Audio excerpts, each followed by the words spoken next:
এই দুনিয়াতে দেখবেন অনেক ভণ্ড আছে, আমি ভণ্ড করেই বলি, তারা কবরের পূজা করে, করে না? মাজার পূজা করে না?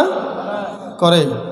বিশেষ করে মানে জীবিত মানুষের পূজা তো করে করে, একদম হাঞ্জ মারা গিয়েছে এই লোকটারও পূজা করে, বলেন নাউজুবিল্লাহ। এবং অনেক ভণ্ড আছে, ভণ্ড বাবা, অনেক খাজা বাবা। এই খাজা বাবারা, ভণ্ড বাবারা বলে যে আমি মারা গেলে আমার কবরের পাশে গিয়ে দাঁড়িয়ে তোমরা যা চাবে তাই পাবে, বলেন না নাউজুবিল্লাহ। শাহজালাল ইয়ামানী রহমাতুল্লাহ আলাই একজন হক্কানি আলেম ছিলেন, তাকে নিয়েও বাংলাদেশে ভণ্ডামি হয় নাকি হয় না? আব্দুল কাদের জেলানি একজন হক্কানি আলেম ছিলেন, কিন্তু তাকে নিয়েও বাংলাদেশে এই পীর পূজারি হয় কি হয় না? হয়। কিন্তু তাদেরকে আল্লাহ কিন্তু ধরবেন না যদি তারা এরকম কোনো আদেশ করে না যেয়ে থাকেন, বলেন আলহামদুলিল্লাহ। আমার ভাইয়েরা, বলছিলাম এই দুনিয়াতে এমন অনেক ব্যক্তি আছে যারা কবর পূজা করে, যারা মাজার পূজা করে। কবরের পূজা করতে করতে 80 বছর জীবন ফুরিয়ে গিয়েছে, এখনো বোঝে নাই কবর পূজা যে শিরক। তার মানে কবর পূজা কাকে বলে এটা আগে আমাদের বোঝা দরকার। কবর ব্যক্তির পাশে গিয়ে আপনি দুহাত তুলে দোয়া করবেন, আপনার জন্য না, তার জন্য, তার জন্য দোয়া করবেন। তার মানে হলো কবরের ব্যক্তি, কবরের বাসিন্দা, সে কিছু দিতে পারে না, সে এখন শুধু আমাদের মুহতাজ। সে আমাদের থেকে চায় আমরা কি দেব, আমরা কি দোয়া করব, তার পক্ষ থেকে কোথায় দান করব, এগুলো ওনারা চায়, কিন্তু ওনারা আমাদেরকে দেওয়ার কোনো শক্তি রাখেন না। স্বয়ং বিশ্বনবী মুহাম্মদ রাসূলুল্লাহ সাল্লাল্লাহু আলাইহি ওয়াসাল্লাম নিজেও তিনি দিতে পারেন না, পারবেন না বলে তার একমাত্র কলিজার টুকরা কন্যা ফাতেমা রাদিয়াল্লাহু তাআলা আনহাকে বলে গিয়েছেন, বলেন সুবহানাল্লাহ। একদা বিশ্বনবী তার মেয়ে ফাতেমাকে কাছে ডাকলেন। কাছে ডাকার পরে ফাতেমাকে বললেন, মা ফাতেমা, হে আমার কলিজার টুকরা, যা চাবে মা এখানেই চেয়ে নাও। আমি যে তোমার বাবা মুহাম্মদ, আমি যে সর্বশ্রেষ্ঠ নবী ও রাসূল, আমি সবার সরদার। হে ফাতেমা, তোমার যা চাওয়ার এখন চেয়ে নাও। আমি মুহাম্মদুর রাসূলুল্লাহ সাল্লাল্লাহু আলাইহি ওয়াসাল্লাম কাল কিয়ামতের মাঠে তোমার এক বিন্দু উপকার করতে পারবো না, বলেন নাউজুবিল্লাহ।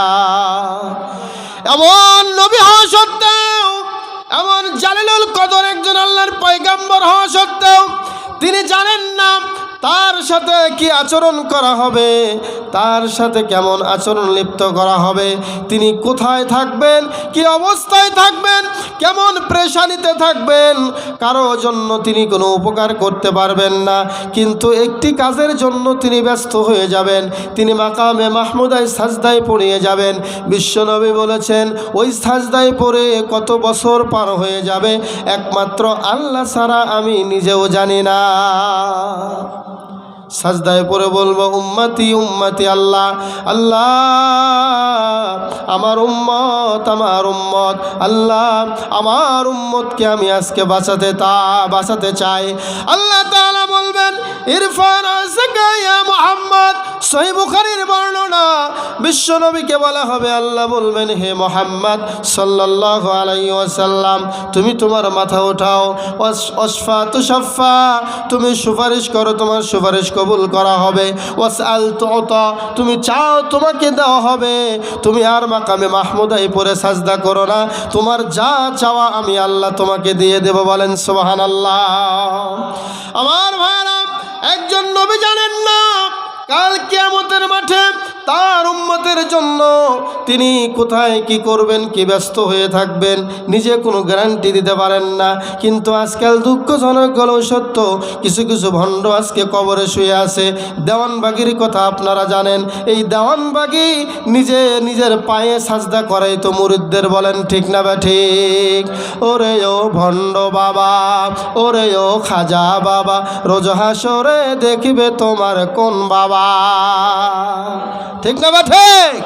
ওরে ও খাজা বাবা, ওরে ও ভণ্ড বাবা, রোজ হাসরে দেখবে তোমার কোন বাবা। কোরআনের ধার ধার নাম, কোরআনের ধার ধার নাম, মাজারেতে গাঁজা খায়, ঠিক না বা ঠিক? কোরআনের ধার ধারে না, মাজারেতে গাঁজা খায়, লম্বা লম্বা চুল রেখেছে, শিকল পরা সারা গায়। আছে নাকি নাই? মোসে ঢেকেছে মুখ, মোসে ঢেকেছে মুখ, চেনা যায় না কি কারবার।